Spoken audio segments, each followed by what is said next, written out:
Vous êtes nombreux parmi les travailleurs et les professionnels de l'entreprise à ne pas maîtriser les types de contrats de travail. Il est très important pour vous de comprendre la différence entre un contrat de travail à durée déterminée et un contrat de travail à durée indéterminée. Si vous voulez avoir la suite de cette vidéo, regardez-moi jusqu'à la fin et n'oubliez pas surtout de vous abonner sur ma chaîne YouTube. Bonjour, je suis Amadou Alikan, coach en droit des entreprises. Je vous conseille régulièrement tout ce qui est de l'encadrement juridique de votre activité professionnelle, commerciale et entrepreneuriale.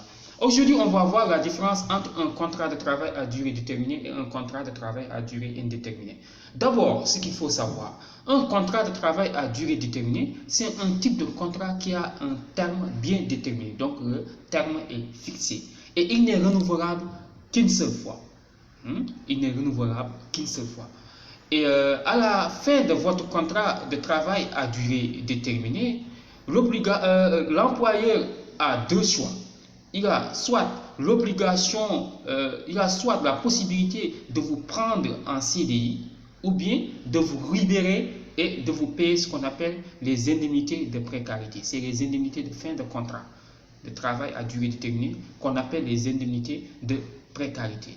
Donc, un contrat de travail à durée déterminée, c'est un contrat qui a une durée fixe, donc une durée bien déterminée.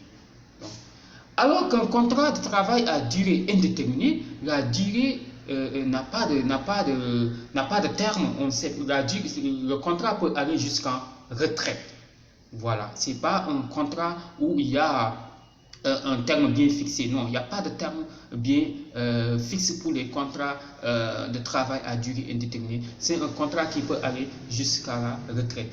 Et donc, il y a plus de sécurité juridique, il y a plus de protection sociale dans le cadre des contrats de travail à durée indéterminée. Et la rupture ne doit pas être abusive. Dans le cadre des contrats de travail à durée indéterminée, il y a des obligations qui pèsent sur l'employeur et d'autres obligations qui pèsent aussi sur l'employé. Donc, il ne doit pas y avoir de rupture abusive.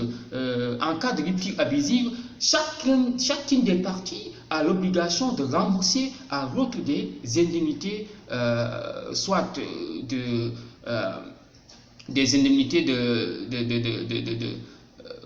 dommages et intérêts, ce qu'on appelle les dommages et intérêts en tant que rupture abusive du contrat, ou bien en cas de non-préavis, ce qu'on appelle le remboursement d'indemnités de préavis.